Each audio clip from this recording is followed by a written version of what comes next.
Praise the Lord.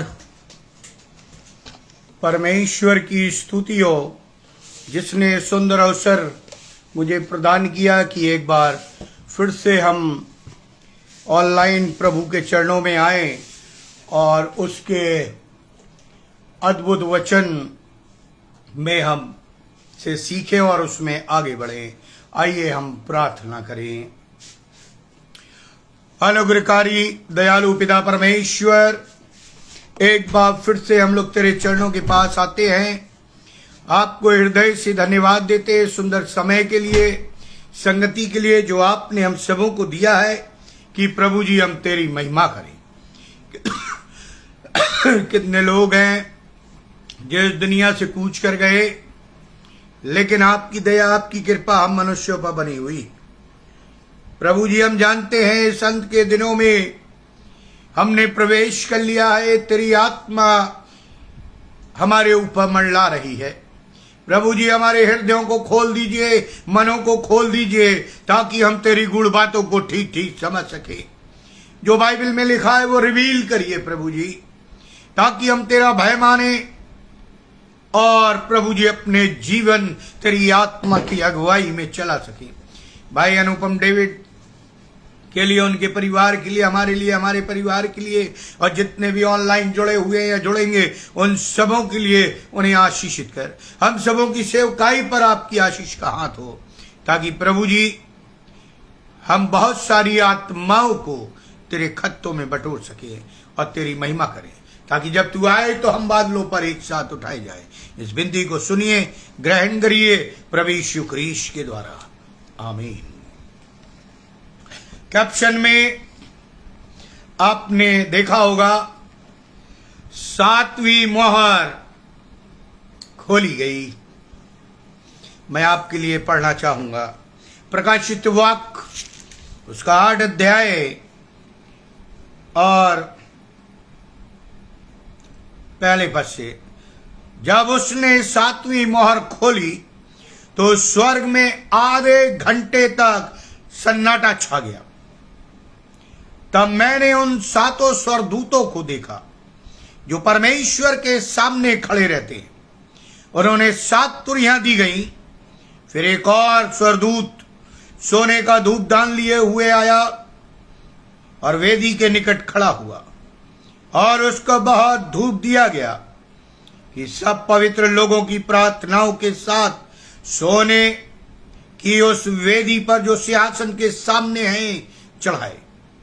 और धूप का धुआं पवित्र लोगों की प्रार्थनाओं सहित स्वर्गदूत के हाथ से परमेश्वर के सामने पहुंच गया। तब स्वर्गदूत ने धूपदान लेकर उसमें वेदी की आग भरी और पृथ्वी पर डाल दी, और गर्जन और शब्द और बिजलियां और भूकंप होने लगे। परमेश्वर अपने वचन के पढ़े और सुने जाने पर आशीष दे, आमीन। इसी के साथ मैं पढ़ना चाहूंगा लय व्यवस्था 16 अध्याय। निकाल लीजिए लय व्यवस्था 16 अध्याय 12 पद। लय व्यवस्था उसका 16 अध्याय और उसके 12 पद। वहां इस प्रकार लिखा, और जो वेदी यहोवा के सम्मुख है उस पर के जलते हुए कोयले से भरे हुए धूपदान को लेकर और अपनी दोनों मुट्ठियों को कूटे हुए सुगंधित धूप से भरकर बीच वाले पर्दे के भीतर ले आकर उस धूप को यहोवा के सम्मुख आग में डाले, जिससे धूप का धुआं साक्षी पत्र के ऊपर के प्रायश्चित के ढकने के ऊपर छा जाए, नहीं तो वो मर जाएगा, नहीं तो वो मर जाएगा। प्रियो, आज का विषय है 7वीं मोहर खोली गई। लिखा है जब 7वीं मोहर खुली, अभी आप 6 तक थे, 6वीं मोहर खुल गई, उसके बाद 1,44,000 यहूदी लोग आ गए उसके बाद एक बड़ी भीड़ आई। मैंने अभी बड़ी भीड़ पर ज्यादा चर्चा नहीं की है क्योंकि मैं आगे के संदेश में करूं। अब 7वीं मोहर खोली जाती है और लिखा है जब उसने 7वीं मोहर खोली तब स्वर्ग में आधे घंटे तक सन्नाटा छा गया। स्वर्ग में, मैं पृथ्वी की बात नहीं कर रहा हूं, मैं इस संसार की बात नहीं कर रहा हूं। जब 7वीं मोहर खोली जाती है तो लिखा है स्वर्ग में सन्नाटा छा जाता है। सारे स्वर्गदूत स्तब्ध हो जाते हैं। ऐसा लगता है परमेश्वर की आराधना भी कुछ समय के लिए रुक जाती है। और लिखा है तब मैंने 7 स्वर्गदूत देखे जो परमेश्वर के समक्ष खड़े हैं। सन्नाटे में पूरा स्वर्ग है और उन्हें 7 तुरियां दी गई। फिर एक और स्वर्गदूत स्वर्ण यानी सोने का धूपदान लिए वेदी के समीप खड़ा हो गया। वेदी के समीप। आप सोच रहे होंगे क्यों हो रहा। मैं आपको पुराने नियम से और नए नियम से दोनों को जोड़कर बताऊंगा। उसे बहुत धूप दिया गया कि वो उसे सिंहासन के समक्ष स्वर्ण वेदी पर पवित्र लोगों की प्रार्थनाओं के साथ चढ़ाए। हमारी प्रार्थनाएं जो हम दिन और रात करते हैं प्रभु यीशु मसीह से, यहोवे से, परमेश्वर से, ये वहां पर स्वर्ग में सोने के कटोरे में और सोने की वेदी के पास जाकर चढ़ाई जाती है। लिखा है कि 7 चढ़ाए और धूप का धुआं पवित्र लोगों की प्रार्थनाओं के साथ स्वर्गदूत के हाथ के ऊपर परमेश्वर के समक्ष पहुंचाया गया। हमारी प्रार्थनाएं परमेश्वर के सिंहासन पर पहुंचाई जा रही है। हम लोग कभी कभी प्रार्थना, हे परमेश्वर तू हमारी प्रार्थना क्यों नहीं सुनता। परमेश्वर हमारी प्रार्थनाओं को सुनता है, वो जीवित है और वो हमारी प्रार्थनाओं के ऊपर प्रतिक्रिया भी करता। प्रियो, हमें लगता है हम संसारिक समय के अनुसार या संसार के सिस्टम के अनुसार चुटकी भर में चाहते हमारी प्रार्थनाओं का उत्तर मिल जाए। आगे लिखा है तब स्वर्गदूत ने धूपदान लिया और वेदी की आग से भरकर उसे पृथ्वी पर फेंक दिया। देखिए हमारी प्रार्थनाएं कितनी शक्तिशाली है। जब वो धूपदान में डाली गई, परमेश्वर के समक्ष रखी गई, तो परमेश्वर ने जिन्होंने उन मसीहों को सताया था, जिन्होंने मसीह विरोधी काम किए थे, जिन्होंने प्रभु के लोगों को सताया, वो प्रार्थनाएं पृथ्वी पर डाल दी गई। पढ़िए बाइबल को। और जैसे ही फेंक दिया गया, लिखा है बादल का गर्जन, भीषण नांद, बिजली की चमक तथा भूकंप होने लगा। भूकंप होने लगा। देखिए कितनी शक्तिशाली प्रार्थनाएं। लिखा 5वें पद में तब स्वर्गदूत ने धूपदान लेकर उसमें वेदी की आग भरी और पृथ्वी पर डाल दी या फेंक दी, और गर्जन और शब्द और बिजलियां और भूकंप होने लगे। कितनी सामर्थी प्रार्थना है जो हम और आप करते हैं प्रभु यीशु मसीह में होकर। तभी तो प्रभु यीशु मसीह ने हमसे कहा है ऐसे प्रार्थना किया करो। 7वीं मोहर 7 तुरहियों में बटी हुई है। इन 7 तुरहियों का वर्णन आगे के पदों में दिया गया है, जिसका अध्ययन हम आगे भी करेंगे। परंतु इससे पहले ये 7 तुरहियां एक एक करके फूकी जाएंगी। मैं कुछ स्टडी करके आया हूं जो जल्दी से आपको बता देता हूं। देखिए, जो 7 तुरियों का वर्णन है वो प्रकाशित वाक्य उसके 8 अध्याय 7 से 11 अध्याय 19 पद तक चलता। पहली तुरही जो फूकी गई, मैं केवल आपको प्रीफेस या प्रस्तावना दे देता हूं ताकि आप अपना दिमाग बना लें मैं क्या प्रचार करने जा रहा हूं, परमेश्वर कैसे आपसे बातचीत करेगा वो आपको मालूम है। जब पहली तुरही फूकी जाती है, लिखा है लाल मिश्रित ओलों की वर्षा होती है, 1/3 पेड़ पौधे का विनाश होता।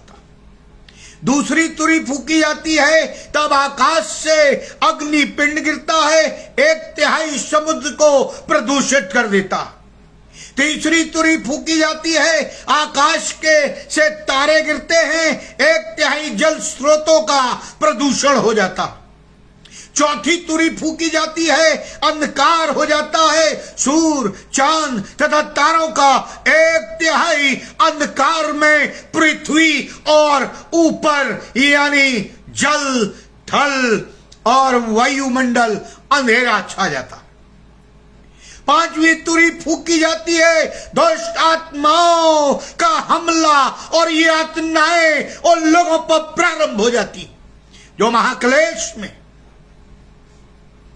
छठवीं तुरही फूकी जाती है, शैतान की सेना 1/3 मानव जाति का संहार या हत्या करती है।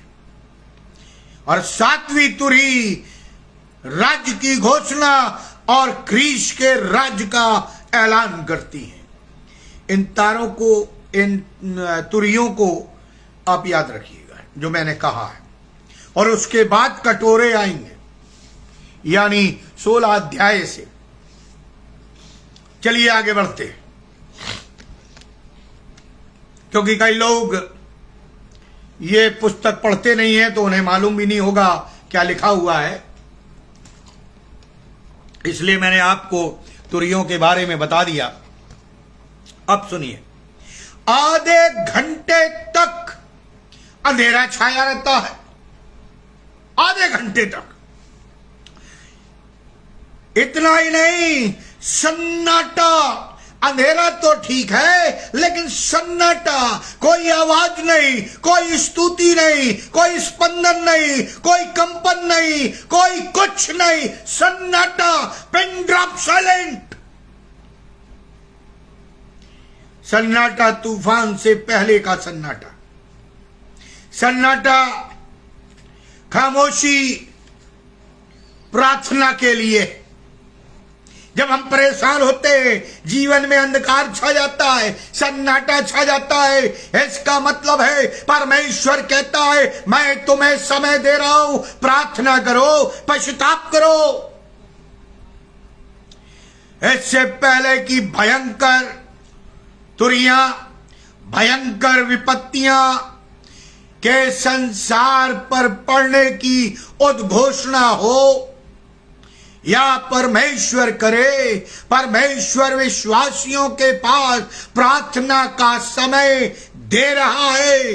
अभी जब हम चारों तरफ लड़ाइयां देख रहे हैं, नाना प्रकार की चीजें होते हुए देख रहे हैं, इसका मतलब है हमें परमेश्वर समय दे रहा है।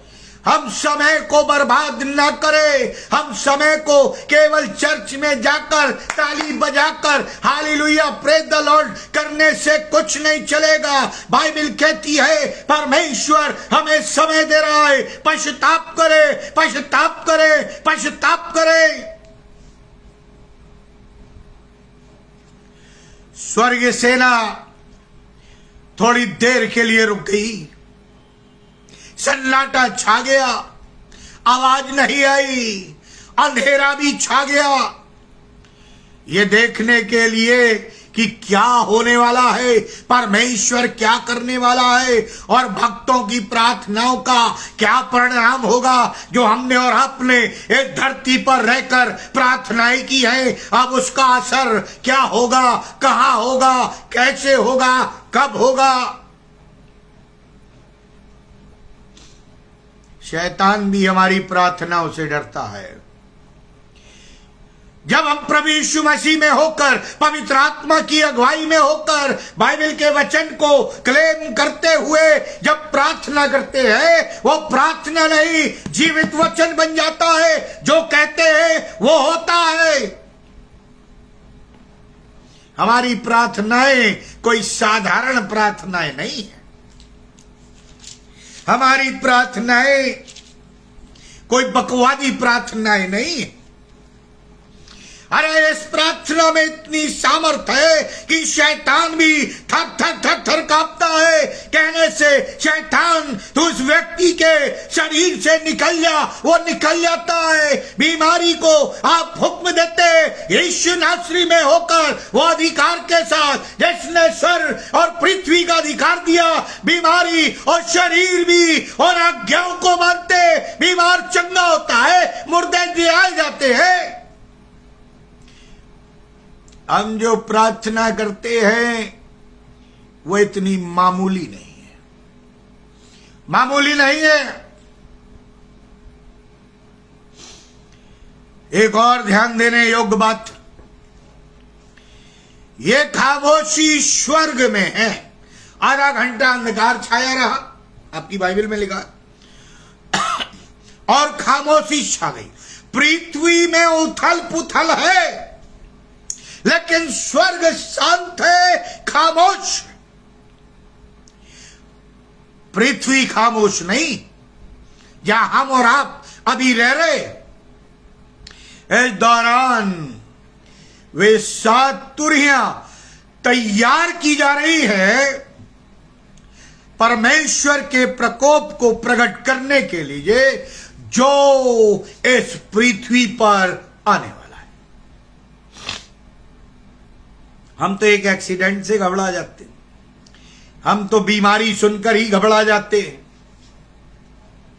लेकिन जब परमेश्वर का प्रकोप हम पर पड़ेगा तो हम बच नहीं पाएंगे। अभी सांसारिक विपदाओं में, सांसारिक परेशानियों में, सांसारिक बीमारियों में, नाना प्रकार की चीजों में हम, परमेश्वर हमारा सहारा है। लेकिन परमेश्वर ही यदि हमें विपत्ति में डाल देगा, तब हम और आप क्या करेंगे? अभी समय है प्रार्थना का। उस परमेश्वर का प्रकोप पड़ने वाला है, ऐसा बाइबल कह रही है 8वें अध्याय में। जब इस्राएल जाति पर परमेश्वर का प्रकोप पड़ने वाला था, बहुत ध्यान से सुनिए, तो परमेश्वर ने एलिया भविष्यवक्ता से एक खामोशी के समय के बाद बात की। एलिया भविष्यवक्ता से एक लंबी खामोशी के बाद बात की। यदि हम सांसारिक तौर पर देखें और परमेश्वर के इस नियम को, वचन को पढ़े, तो सवाल उठता है, तुरहियों का प्रयोग कैसे अवसरों में किया जाता, कब किया जाता? बाइबल तो बताती है खुशी के मौके पर, जब शादियां होती हैं, जश्न मनाया जाता है या त्योहार होता। दूसरी बात बाइबल कहती है, जब युद्ध की तैयारी होती है तब तुरही फूकी जाती है। और तीसरी बात बाइबल कहती है, तुरही जब फूकी जाती है सावधान करने के लिए, प्रियो तुरहियां बच चुकी है, पहली तुरही बच चुकी है। इन 7 तुरहियों का संबंध प्रभु यीशु मसीह के आगमन का सुसमाचार देने से है। फिर सुन लिए, इन 7 तुरहियों का संबंध प्रभु यीशु मसीह के दोबारा आगमन का सुसमाचार देने से है। कलीसिया क्या कर रही है? प्रभु यीशु मसीह के आने की तैयारी कर रही है। प्रियो, मैं जो कहना चाहता हूं, अगर कलीसिया तैयार नहीं है तो वो उठाई नहीं जाएगी। मैंने पिछले संदेश में कहा था,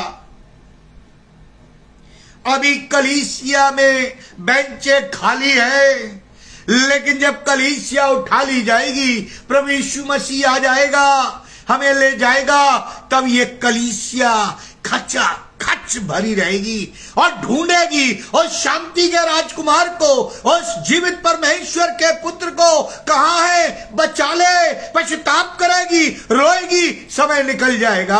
अभी समय है कि कलीसिया भी प्रार्थना करे और अपने आप को पवित्र करे। कलीसिया आजकल चमत्कार को ज्यादा देखना चाह रही है।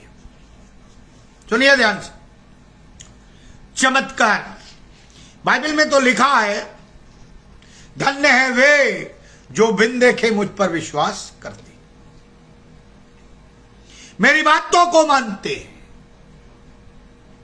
थोमा के समान नहीं, जब तक मैं तेरे उन हाथों की हथेली की छेद में उंगली न डाल लूं, पंजर में हाथ न डाल लूं, तब तक मैं विश्वास न करूंगा। नहीं प्रियो, हमें अब्राहम की तरह विश्वास करना है कि परमेश्वर उपाय करेगा, परमेश्वर बचाएगा। हीरोज ऑफ द फेथ, इब्रानियों उसके 11 अध्याय को पढ़िए, वहां बहुत सारे लोगों का नाम आया हुआ है। ऐसा विश्वास परमेश्वर चाहता है, अय्यूब की तरह। अभी समय है प्रार्थना का। कितने मसीह हैं जो प्रार्थना कर रहे हैं? मैं पूछना चाहता हूं, कितनी कलीसिया है जो भटकी हुई आत्माओं के लिए रो रो के प्रार्थना कर रही है, उपवास के साथ प्रार्थना कर रही है कि वो नाश ना हो, बचा लिए जाएं। आपको मालूम है, अगर हमारे चारों तरफ की आत्माएं नरक में जा रही हैं, तो उसका हिसाब परमेश्वर मुझसे और आपसे लेगा। जिस स्थान पर उसने आपको रखा है, असाइनमेंट दिया है, आपको मसीहत में लाया है, आपको बचाया है, वो चाहता है आप आत्माएं बचाएं।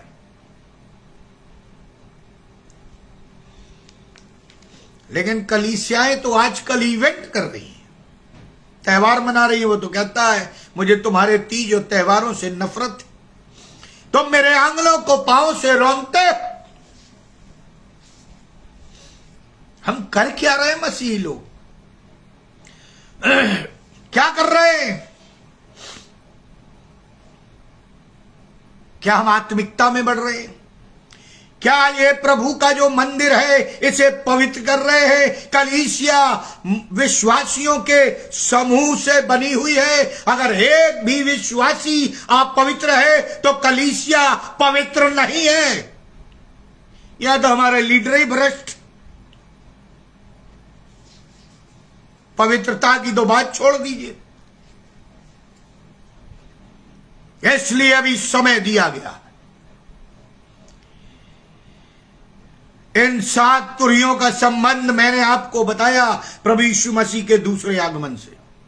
कलीसिया दूसरे आगमन की तैयारी कर ले, क्योंकि प्रभु यीशु मसीह ने अपने आने की आगमन की तैयारी परमेश्वर ने उसके लिए चालू कर दी है। इस स्वर्गीय दर्शन में, यानी यूहन्ना यह दर्शन देख रहा है, स्वर्गीय स्वर्णवेदी व वाचा के संदूक को, संतों की प्रार्थनाओं और धूपदान को बताया गया। सवाल उठता है प्रियो, सवाल उठता है, आज के मसीहों की प्रार्थनाएं कहां, कैसी है? यह हिजकेल उसका 10 अध्याय 2 पद पढ़ूंगा। तब यहोवा ने उस सन के वस्त्र पहने हुए पुरुष से कहा, यहोवा ने, पिता परमेश्वर ने अपने पुत्र का घूमने वाले पहियों के बीच करूबों के नीचे जा और अपने दोनों मुट्ठियों को करूबों के बीच के अंगारों से भरकर नगर पर बिखेर दे। आज जो हमारी प्रार्थनाएं हैं जो स्वर्ण वेदी पर है, वो पृथ्वी पर उंडेली जा रही है, बिखेरी जा रही है। मैं आपको बताना चाहता हूं, भक्तों की या विश्वासियों की प्रार्थनाएं स्वर्गीय वेदी पर बलिदान के रूप में स्वीकार की जाती है। प्रार्थना रूपी बलिदान जो हम सुबह उठकर करते, जो दोपहर में करते, जो शाम को या रात में करते हैं, ये बलिदान की वेदी पर, स्वर्ण वेदी जो परमेश्वर के सम्मुख है, वहां पर स्वीकार की जाती है। हमारी प्रार्थना इतनी सरल नहीं, पर हम क्या करते हैं? हम लेटे लेटे प्रार्थना करते, बैठ गई खाना पूर्ति के लिए प्रार्थना करते। ऐसी प्रार्थनाएं नहीं सुनी जाती। प्रार्थना में वेदना होना चाहिए, चित्कार होना चाहिए, दर्द होना चाहिए। भटकी हुई आत्माओं को बचाने के लिए, अपने परिवार के लोगों को बचाने के लिए, अपने जगह के लोगों को बचाने के लिए, अपने देश के लोगों को बचाने के लिए और खुद को बचाने के लिए सच्चा पश्चाताप होना चाहिए, दिखावटी नहीं। आजकल तो यही नहीं मालूम होता, डुप्लीकेट ओरिजिनल से ज्यादा अच्छा लगता है। ऐसे ही हमारी प्रार्थनाएं। इफिसियों की पत्री उसका 5 अध्याय 2 पद में लिखा है, प्रेम से चलो जैसे मसीह ने भी हमसे प्रेम किया और सुखदायक सुगंधित भेंट बनकर हमारे लिए अपने आप को परमेश्वर के सम्मुख बलिदान कर दिया। वो कहता है प्रेम से चलो जैसे मसीह ने भी हमसे प्रेम किया। कैसे प्रेम किया मसीह ने? आपसे और मुझसे कैसे प्रेम किया? हमारे प्रेम में स्वार्थ है, हमारे प्रेम में मांगे हैं, हमारा प्रेम दिल से नहीं दिखावटी है। ऐसा प्रेम मसीह को पसंद नहीं है। प्रियो, वह चाहता है निस्वार्थ प्रेम, निस्वार्थ विश्वास। आगे बढ़ते हम प्रार्थना करते। प्रभु की प्रार्थना में लिखा है, तेरा राज्य आए। लगातार विश्वासियों के द्वारा परमेश्वर तक पहुंचाई जा रही है क्या प्रार्थनाएं? परमेश्वर तेरा राज्य आए। और इसलिए अब उसका उत्तर मिलने वाला है। स्वर्गदूत ने पद 5 में लिखा है, स्वर्गदूत ने धूप डाल लिया और वेदी की आग से भरकर उसे पृथ्वी पर फेंक दिया या उंडेल दिया। आग, परमेश्वर जलन रखने वाला परमेश्वर है। परमेश्वर पवित्र परमेश्वर है। परमेश्वर स्वर्ग और पृथ्वी का रचयिता है। परमेश्वर ने अपनी पवित्रता बरकरार रखी है और इसलिए लिखा है, जैसा मैं पवित्र हूं वैसा तुम भी पवित्र बनो। अध्याय 6 में प्रकाशित वाक्य, हमने उन शहीदों की आत्माओं की पुकार को सुना। 6 अध्याय में जो वे परमेश्वर से कह रही हैं, क्या कह रही हैं? और कब तक तू हमारा न्याय ना करेगा। प्रार्थनाएं चिल्ला रही है वे शहीद जो प्रभु में सो गए, जिनकी हत्याएं कर दी गई, जिन्हें जेलों में मार दिया गया, जिन्हें खोलते कड़ाहों में डालकर उन्हें भून दिया गया, गोलियों से भून दिया गया, जानवरों की खालों में डाल दिया गया, उनके सामने उनके बच्चे भालों पर मार दिए गए। ऐसे शहीदों की प्रार्थनाएं चिल्ला चिल्ला कर परमेश्वर के सिंहासन पर कह रही है, तू हमारा न्याय कब करेगा। कुछ याद आया आपको जब कैन ने अपने भाई हाबिल को मार दिया तो उसका लहू पुकार उठा, हे परमेश्वर मेरा न्याय कर। और परमेश्वर ने न्याय कर दिया। कैन 2 बार परमेश्वर के सामने गया, मैं ऐसा न्याय नहीं सह सकता, लोग मुझे मार डालेंगे। परमेश्वर ने कहा मैं उन्हें दंडित करूंगा। हम ये ना सोचे जो प्रभु में सताए जाते हैं, नाना प्रकार की यातनाएं सहते हैं, परमेश्वर उसे भूल गया। नहीं, वो न्याय करेगा। न्याय करने वाला परमेश्वर है वो, जलन रखने वाला परमेश्वर है वो, आग से भरा हुआ परमेश्वर है वो, पवित्र परमेश्वर है वो। अभी तो हम अनुग्रह दया में चल रहे हैं, ऐसा हम और आप सोचते, ऐसा हम और आप सोचते हैं। अब समय आ गया है, पृथ्वी पर फेंक दिया गया क्या विश्वासियों की प्रार्थनाएं जो चिल्ला रही है, शहीदों की प्रार्थनाएं जिन्होंने प्रभु यीशु मसीह के कारण कष्ट उठाया, अपने प्राणों की आहुति दी, नाना प्रकार की बेइज्जती सही, उनकी प्रार्थनाएं चिल्ला रही न्याय कर। और परमेश्वर वो धूप सोने का कटोरा जो उसमें अंगारा है प्रार्थनाओं के लिए चढ़ाया गया, उंडेल देता पृथ्वी पर। सदोम और अमोरा का भी न्याय किया गया, आग और गंधक। यानी उत्तर में क्या मिला?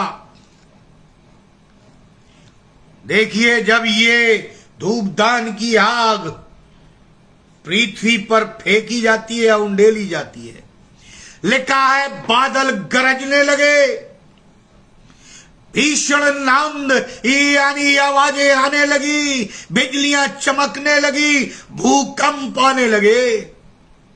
क्या ये प्रभु यीशु मसीह के मृत्यु के समय ना हुआ था? लिखा है जैसे ही उसने कहा मैं अपनी आत्मा, और उससे पहले भी लिखा है अंधकार छा गया। प्रियो, ये वही परमेश्वर है जो कहता है उसे करता है, वो मनुष्य नहीं है, वो जीवित परमेश्वर है, वो किसी के हाथ का बनाया हुआ ईश्वर नहीं है, वो स्वयं यहोवा है, यहवे है, जीवित वचन है।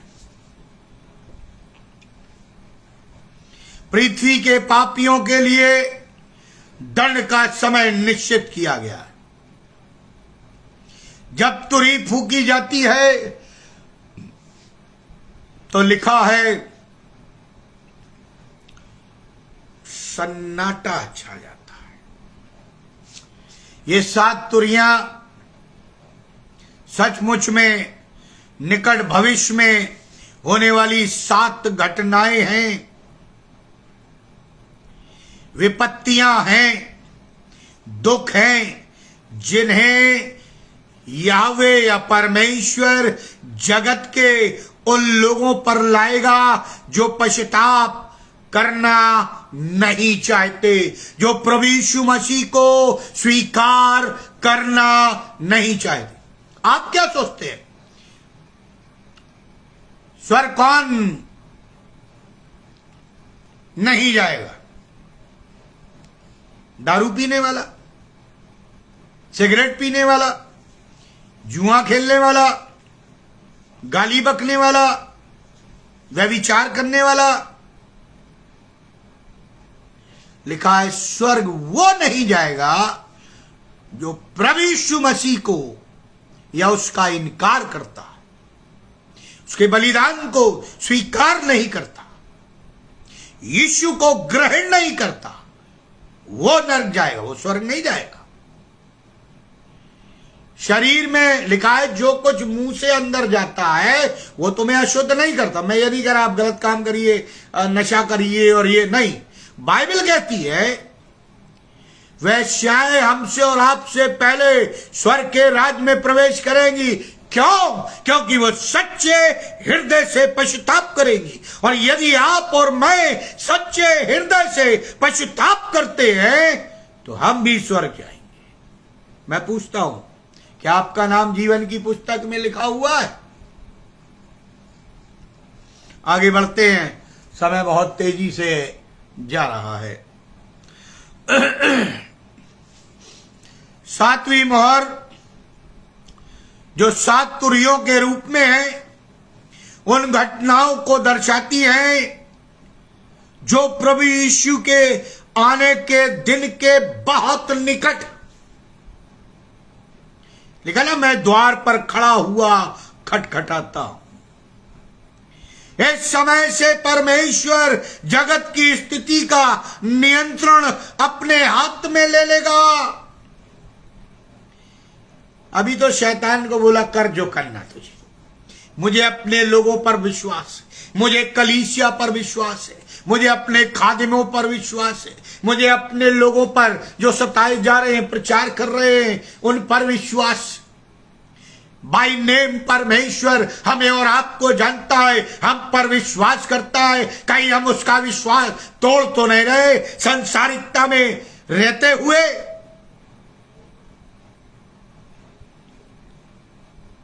वो सच्चा पश्चाताप चाहता है। यह एक बड़ी उथल पुथल का समय होगा जब तुरही फूकी जाएगी, जब तुरही फूकी जाएगी। पहली 4 तुरहियों की घटनाएं, विपत्तियां संसार के वातावरण संतुलन, इकोलॉजिकल बैलेंस को प्रभावित करेंगी। सुनिए ध्यान से, इकोलॉजिकल बैलेंस को 4 तुरहियां जब फूकी जाएंगी वो उसको प्रभावित करेंगी। अब हम पहली तुरही के बारे में आगे बढ़ते हैं। मैं टाइम देख लेता हूं। हाँ, आज केवल पहली तुरही के बारे में ही बता पाऊंगा। 7वां पद निकाल लीजिए आप, प्रकाशित वाक्य 8 अध्याय 7वां पद। पहले स्वर्गदूत ने तुरही फूकी और लहू से मिले हुए ओले और आग उत्पन्न हुई और पृथ्वी पर डाली गई, और पृथ्वी की 1/3 जल गई और पेड़ों की 1/3 जल गई और सब हरी घास भी जल गई। यानी मिश्रित ओले, लहू से मिश्रित ओले। अभी मैं YouTube पर देख रहा था एक आध हफ्ते पहले, आधा किलो के ओले गिरे। जिस गाड़ी पर गिरे वो पच्ची हो गई, जिस व्यक्ति पर गिरे वो मर गया। ओले व आग उत्पन्न हुए जो पृथ्वी पर फेंके गए। लिखा ना, वो सोने का स्वर्ण कटोरा जिसमें आग भरी है उंडेल दिया जाए। उसके प्रभाव से इस पृथ्वी की 1/3 तथा वृक्षों की 1/3 भस्म हो गई और सारी घास भी भस्म हो गई। कहने का मतलब है जितनी पैदावार है 1/3, जितने भी फल फ्रूट हैं 1/3, सब कुछ परमेश्वर ने पहली तुरही के द्वारा जैसे ही फूकी गई, पहला स्वर्गदूत ने उस सोने के कटोरे को उंडेला और लिखा है लोहू भरे ओले गिरने लगे और ये सारी विपत्तियां आग गिरने लगी और 1/3 नाश हो गई, यहां तक कि घास भी। क्या खाएंगे हम और आप अगर परमेश्वर ने हमको और आपको वहां तक रखा? बताइए। अरे हाय उन इंसानों पर, कैसे जिएंगे? सोचिए, सोचकर ही डर लगता है, जी घबराता है, आत्मा थर्रा जाती है, क्योंकि ये परमेश्वर का दंड है, किसी इंसान का नहीं। और हम मसीह लोग इसे बड़े साधारण सी बात समझते, बोले गाली देते रहो, चोरी करते रहो, झूठ बोलते रहो, हालेलुया प्रेरित करते रहो। सच्चे हृदय से पश्चाताप करना जरूरी है। अभी समय है आमे और आपको प्रार्थना का दिया गया। मनुष्य स्वयं ही संसार के वातावरण संतुलन को बिगाड़ने में लगा हुआ। वो सोच रहा हमने बहुत बड़ी खोज कर ली, लेकिन वो बाइबल पढ़े, लिखा है मनुष्य स्वयं ही संसार के वातावरण के संतुलन को बिगाड़ने में लगा हुआ है। और ये मानवता के सामने एक बहुत बड़ी गंभीर समस्या बनी हुई है। इस विषय में एक पुस्तक सत्य मंजूषा में विस्तार से बताया गया है। आप पढ़िएगा, ऑनलाइन भी आप पढ़ सकते हैं। पुस्तक का नाम है सत्य मंजूषा। ऐसी स्थिति बिगड़ेगी, पृथ्वी की 1/3 की इकोलॉजी खराब हो जाएगी। अभी पानी कम है, हाहाकार मच जाता है। पैदावार कम हो रही है, हाहाकार मच जाता है। अरे 1/3 तबाह हो जाएगी, तब हम क्या करेंगे? ओलो आग की विपत्ति संसार से, इस संसार में पहले भी आई है। जब मिस्र के राजा व प्रजा को परमेश्वर दंडित कर रहा था, आगे भी करेगा, हमें और आपको करेगा। यदि हम और आप दिखावटी मसीह रहेंगे, सच्चा पश्चाताप नहीं करेंगे, प्रभु यीशु मसीह से प्रेम नहीं करेंगे, उसकी आज्ञाओं पर नहीं चलेंगे, उसके बलिदान को स्वीकार नहीं करेंगे, उसके वचन पर विश्वास नहीं करेंगे, तो हमारे लिए भी यही विपत्तियां हैं। लिखा है,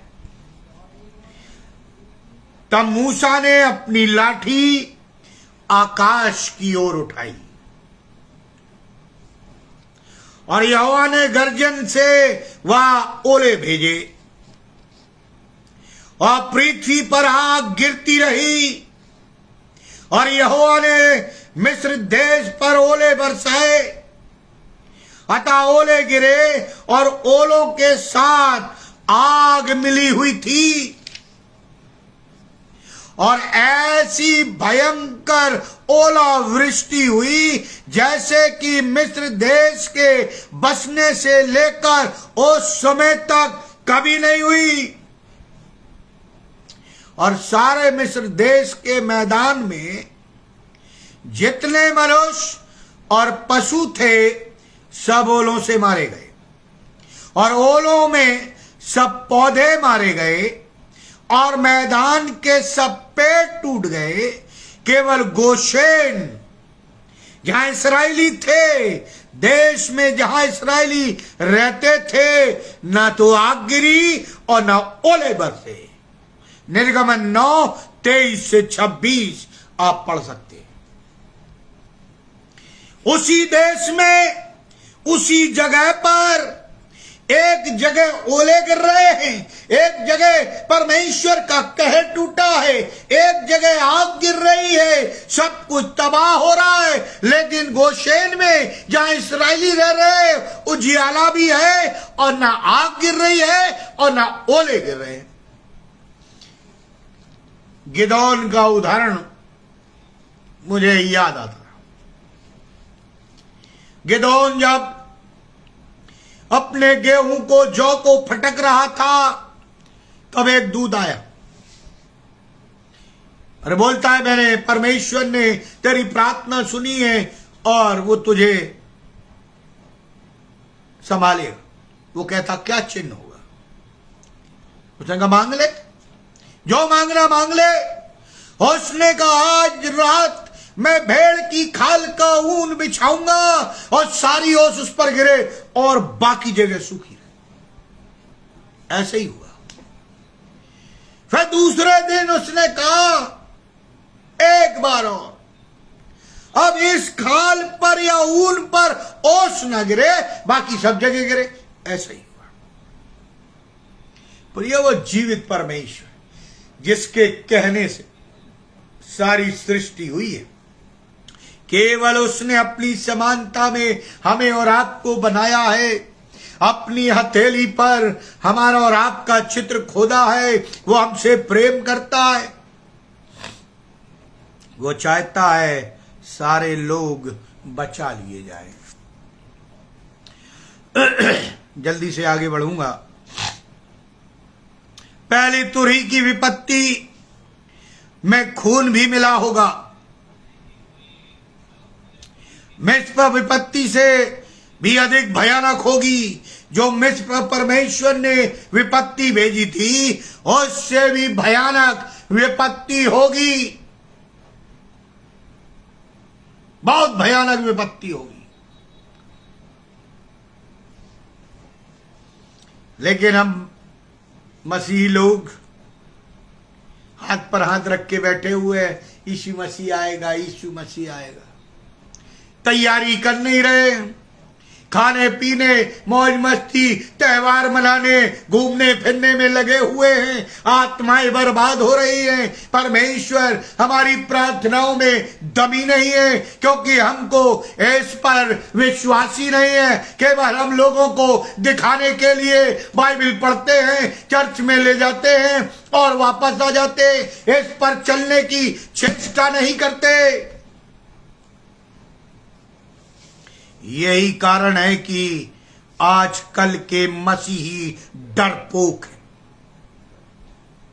अगर आप बाइबल पढ़ोगे तो पवित्र आत्मा तुमसे बात करेगा, तुम्हें हिम्मत देगा, तुम्हें साहस देगा। कब क्या बोलना है बताएगा। जब हम पढ़ते ही नहीं तो खाक बताएगा। हम दिखावा करते। प्रियो, एक पद और पढ़कर मैं अपना कंक्लूजन देना चाहूंगा। भजन संहिता उसका 32 अध्याय 6 पद और 10 पद। देखिए क्या लिखा है। इसलिए तेरा प्रत्येक भक्त ऐसे में मुझसे प्रार्थना करे जब तू मिल सकता है। निश्चय ही जल की बड़ी बाढ़ भी उस तक न पहुंचेगी। दुष्टों को तो बहुत दुख होते हैं, परंतु जो यहोवा पर भरोसा रखता है वो करुणा से घिरा रहेगा, अनुग्रह से घिरा रहेगा। प्रियो, मैं अपने कंक्लूजन की तरफ बढ़ना चाहता हूं। इस क्लेश का उद्देश्य 5 लोगों पर पड़ेगा। पहला इस्राएली, दूसरा गैर यहूदी, तीसरा शैतान, चौथा विश्वासीगण और 5वां परमेश्वर। बताऊंगा आगे क्यों। प्रभु परमेश्वर अपनी सृष्टि का इतनी घोर यातना के साथ न्याय क्यों करना चाहता है, सवाल उठता है। यह मनुष्य का एक स्वाभाविक प्रश्न है। यह अनिवार्य दुख, यातना व पीड़ा का समय क्यों जरूरी है। पवित्र शास्त्र में इस क्लेश काल के कम से कम 5 प्रमुख कारण बताए गए हैं और ये 5 कारण केवल मनुष्यों से जुड़े हुए हैं। इस्राएल, परमेश्वर ने जाति चुनी और उसने परमेश्वर को ठुकरा दिया। आज भी परमेश्वर की जाति भटक रही है। आज भी तीसरे मंदिर को बनाना चाहती है कि बलिदान करेंगे तो परमेश्वर सुनेगा, नहीं करेंगे तो नहीं सुनेगा। और बाइबल में लिखा है कि वो तीसरा मंदिर बंद कर रहेगा। मैंने प्रचार भी किया था, ऑनलाइन आप देख सकते हैं। दूसरा गैर यहूदी यानी अन्य जातियों पर। तीसरा विश्वासीगण, मैं और आप। चौथा शैतान। आप कहेंगे परमेश्वर कैसे इसमें परेशान होगा? परमेश्वर हमसे आपसे प्यार करता है, वो नहीं चाहता कोई भी नाश हो, इसलिए परमेश्वर दुखी है। आकाश में, स्वर्ग में अंधकार छा जाता है, सन्नाटा छा जाता है, क्योंकि परमेश्वर को पता है वो क्या करने जा रहा है। नूह के समय में नूह प्रचार करता था। उस समय भी प्रचार होता था, पहली पृथ्वी के समय में। लोग नहीं सुनते थे। शादी ब्याह, खाना पीना, मौज मस्ती सब करते थे। आज भी कर रहे। क्या हो रहा कलीसियाओं में? शादी ब्याह, खाना पीना। मैं इतनी कलीसियाओं में प्रचार करने जाता हूं, मैंने किसी भी कलीसिया को रोते हुए नहीं देखा कि वो भटकी हुई आत्माओं को बचाने के लिए रो रही हूं, यहां तक कि पासवान को भी नहीं। शर्म आनी चाहिए हमें और आपको, अपने आप को मसीह कहते हुए, जबकि परमेश्वर ने हमें अपनी अपनी जगहों पर रखा है कि हम इन भटकी हुई आत्माओं के लिए प्रार्थना करें, रोए, गिड़गिड़ाएं, परमेश्वर इन्हें बचा ले। हम प्रार्थना ही नहीं करते तो परमेश्वर बचाएगा कैसे?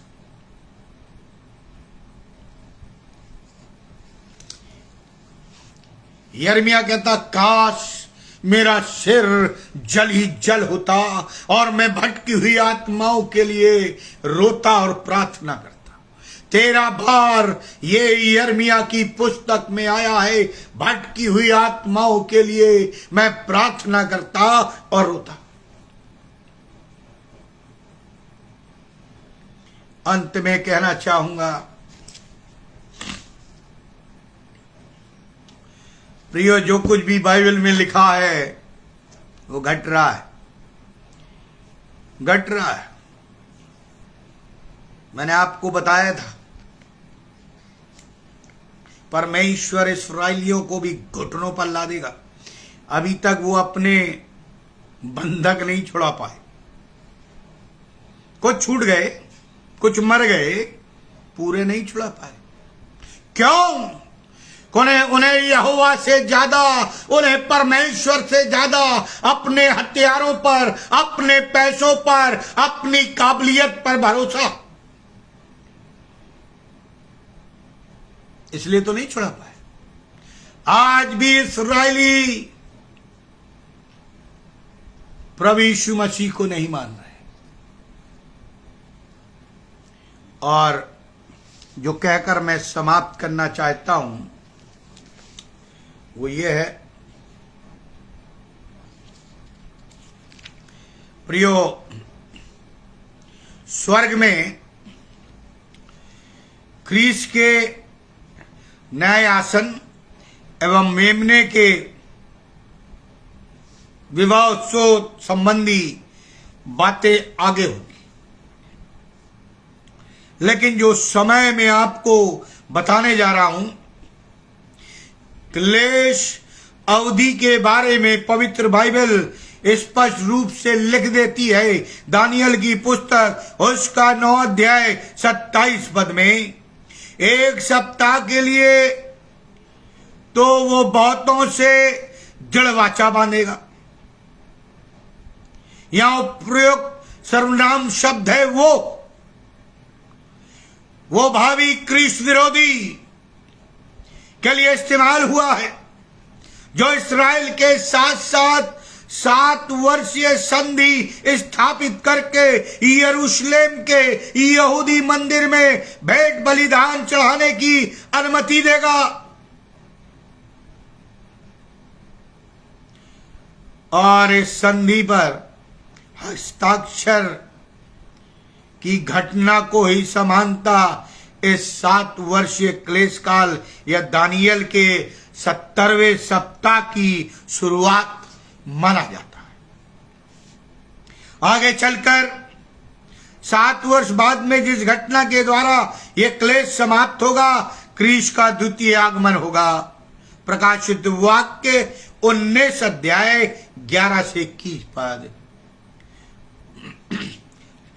इसलिए प्रियो, आप अपने आप को तैयार करें, तब मैं आगे बताऊंगा आपको दूसरी तुरही के बारे में। आप हमारा इंतजार करें, हमारे लिए भी प्रार्थना करें। परमेश्वर अपनी आशीषों से आत्मा से परिपूर्ण करे, ताकि जो संदेश या जो स्टडी मैं करता हूं वो पवित्र आत्मा की परिपूर्णता में हो और हम उसको समझ सकें और सच्चा पश्चाताप कर सकें। आइए हम प्रार्थना करें। अनुग्रहकारी दयालु पिता परमेश्वर, हम तो पापी हैं, गुनहगार हैं, तुच्छ हैं, निकम्मे हैं, मिट्टी है हमारे अंदर, कोई भी योग्यताएं नहीं है, लेकिन आप दयालु हैं, विलंब से कोप करने वाले हैं, हम पर दया करें। प्रभु जी, ये क्लेश से पहले हमें सच्चे हृदय से पश्चाताप करने का सबल बना। जो भी पाप किए हैं जानबूझकर अनजाने में, आप क्षमा करें। भाई अनुपम डेविड के परिवार के लिए, उनकी सेवकाई के लिए, हमारे परिवार के लिए, हमारी सेवकाई के लिए, और जितने भी ऑनलाइन जुड़े हुए हैं उन सबों के लिए हम विनती प्रार्थना करते हैं। प्रभु जी, अपनी आत्मा ढेल दे ताकि हम सच्चा पश्चाताप करें, हमारी प्रार्थनाएं तेरे सिंहासन तक पहुंचे और प्रभु जी हम तेरी महिमा का कारण ठहरे, ताकि जब तू आए तो हम बादलों पर उठाए जाएं। हम सबों को आशीषित कर इस विनती को सुनिए, ग्रहण करिए प्रभु यीशु क्रीस्त के द्वारा, आमीन। परमेश्वर आप सबों को आशीष दे, आमीन।